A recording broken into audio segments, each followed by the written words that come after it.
चलिए आज नया टॉपिक स्टार्ट करते हैं। क्षण चुंबक के लिए बल रेखाएं खींचते हैं। तो चुंबकीय बल रेखाओं या क्षेत्र रेखाओं के बारे में अपन ने अध्ययन किया था कि जो चुंबकीय क्षेत्र की दिशा बताती है उन काल्पनिक रेखाओं को अपन चुंबकीय बल रेखाएं कहते हैं। अब चुंबकीय बल रेखाएं प्रैक्टिकल रूप से कैसे बनाई जाती है, खींची जाती है, उसके बारे में थोड़ा अध्ययन करते हैं। उनको ड्रॉ कैसे करते हैं उनके बारे में थोड़ा अध्ययन करते हैं। तो चुंबकीय बल रेखाएं खींचे उसके पहले उदासीन बिंदु के बारे में जानते हैं। तो उदासीन बिंदु क्या होते हैं? जब क्षण चुंबक के बारे में पढ़ा अपन ने, क्षण चुंबक इस प्लेट के रूप में ही होती है, इस प्रकार से आकृति होती है। तो क्षण चुंबक की अगर बल रेखाएं खींची जाती है तो वहाँ पर दो बिंदु ऐसे प्राप्त होते हैं जहाँ B बराबर BH होता है। B का मतलब क्या होता है? चुंबकीय क्षेत्र H यहाँ आधार में लगा हुआ है, हॉरिजॉन्टल यानी क्षैतिज। तो चुंबकीय क्षेत्र B और चुंबकीय क्षेत्र का क्षैतिज घटक बराबर हो जाते हैं, परिमाण में बराबर हो जाते हैं, लेकिन दिशा में विपरीत होते हैं।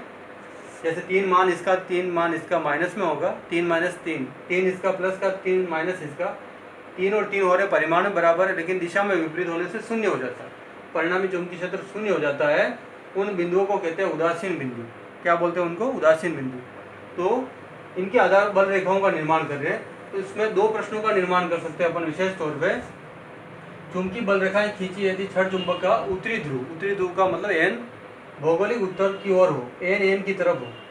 ये क्षण चुंबक का एन जो क्षण चुंबक है उसके लिए एन है, और जो भौगोलिक एन जो पृथ्वी की तरफ होता है। पृथ्वी में 4 दिशाएं होती है, लिखा मैंने, पूर्व, पश्चिम, उत्तर, दक्षिण, ईस्ट, वेस्ट, नॉर्थ और साउथ। तो क्षण चुंबक का उत्तरी ध्रुव, क्षण चुंबक में 2 ध्रुव दर्शाएंगे, उत्तर और दक्षिण। तो क्षण चुंबक का उत्तरी ध्रुव पृथ्वी के एन की तरफ हो, पृथ्वी के यानी भौगोलिक एन की तरफ हो, एन की तरफ हो। जैसे क्षण चुंबक ऐसे रखिए, इसको डायरेक्शन को समझ सकते हैं अपन कंपास के रूप में। ये एन है और ये भी एन इधर ही रखा है, जैसे ये एन इधर है और ये एन भी इधर ही रखा है अपन। अब बल रेखाएं ड्रॉ करते हैं, इस प्रकार से होती है।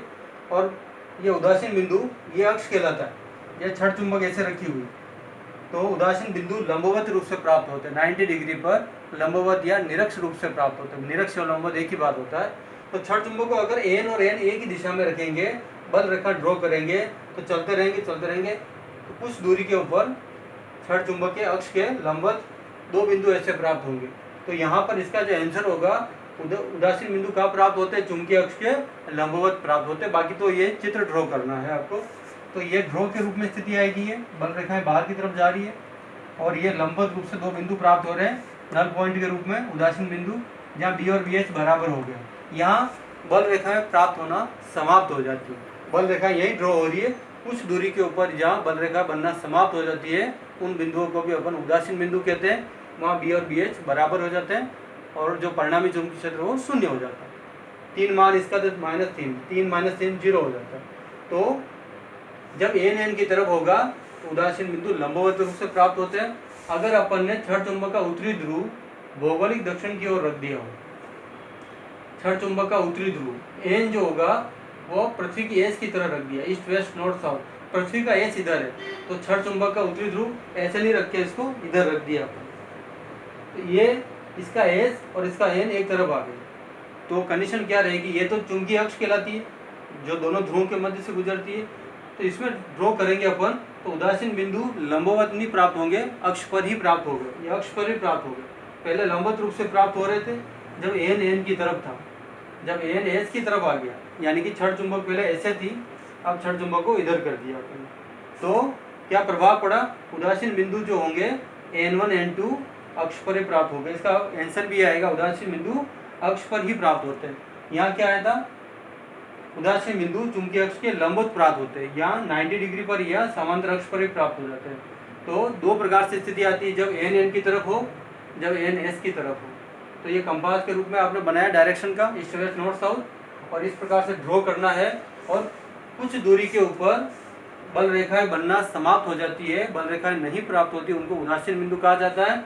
B और BH चुंबकीय क्षेत्र और चुंबकीय क्षेत्र का घटक क्या होता है? परिमाण में समान, परिणाम नहीं, परिमाण में समान और दिशा में विपरीत होते हैं। तो वो परिणामी चुंबकीय क्षेत्र शून्य हो जाता है। शून्य हो जाता है, वहाँ बल रेखाएं नहीं प्राप्त होती है, तो उनको उदासीन बिंदु कहा जाता है। चलिए नेक्स्ट टॉपिक आता है जो पूर्व में भी अध्ययन किया है और वापस इसमें आ रहा है, गतिशील आवेश पर चुंबकीय क्षेत्र में लगने वाला बल, जिसको लोरेंज बल भी कहा जाता है। और चुंबकीय क्षेत्र के बारे में पुनः अध्ययन कर सकते हैं अपन, जो इसमें वापस प्रयोग में आ रहा है। तो गतिशील आवेश पर चुंबकीय क्षेत्र में लगने वाला बल, जिसको लोरेंज बल भी कहते हैं, या इसमें चुंबकीय क्षेत्र की डेफिनेशन भी कवर कर सकते हैं अपन। तो जैसे कोई आवेश क्यू नोड है, क्यू भी ले सकते हैं अपन, चुंबकीय क्षेत्र बी में वी वेग से प्रवेश करता है या गतिशील होता है, तो उस पर लगने वाला बल क्या होगा, ए बराबर Q naught V cross B. तो पूर्व में भी अध्ययन किया था और इसके बारे में पुनः वापस इसका अध्ययन करना है अपने को। क्रॉस हटेगा तो क्या आएगा, सदिश राशि है, वेक्टर प्रोडक्ट है, तो साइन थीटा आएगा।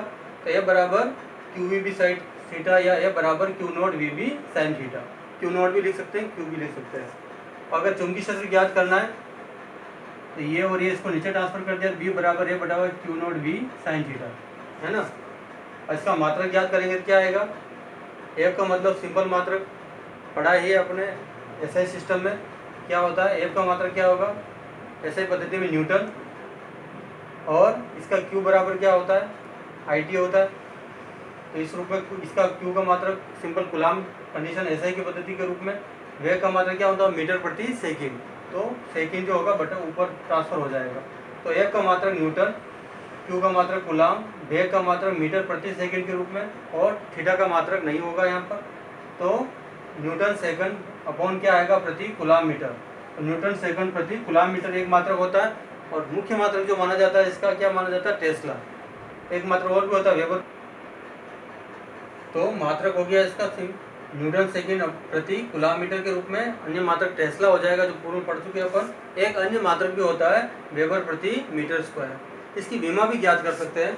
सूत्र ये लिखेंगे, बी बराबर ए बटा Q naught V sine theta के रूप में। विमा ज्ञात कर चुके हैं पूर्व क्लासों में, और थोड़ा सा परिवर्तन है।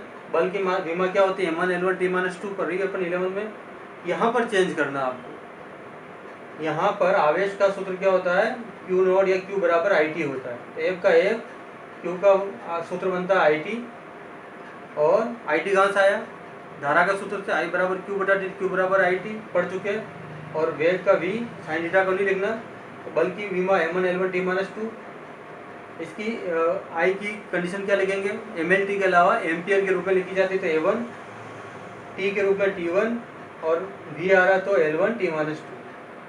वेग बराबर क्या होता है, विस्थापन बटा समय, L1 T-1 पढ़ चुके हैं ऊपर। और m1 रहेगा, l और l आपस में कैंसिल होंगे तो 0, और t और t यहाँ पर कैंसिल हो गया, T-2 बचा, और ये ऊपर ट्रांसफर होगा तो a-1। तो m1 L0 या L0, m1 L0 T-2 a-1। तो जब कोई आवेश क्यू नोट चुंबकीय क्षेत्र बी में बी वेग से प्रवेश करता है, गतिशील होता है, तो उसके लगने वाला बल या लोरेंज बल ए बराबर Q naught V cross B, cross हटेगा साइन थीटा, तो ये चुंबकीय क्षेत्र कहलाएगा। और अगर इकाई की गणना करेंगे तो बल और चुंबकीय क्षेत्र आपस में इक्वल हो जाते हैं। मात्रक मुख्य रूप से टेस्ला है, वेबर प्रति मीटर स्क्वायर के रूप में ज्ञात कर सकते हैं। और विमा जो आ जाएगी m1 L0 T-2 और a-1।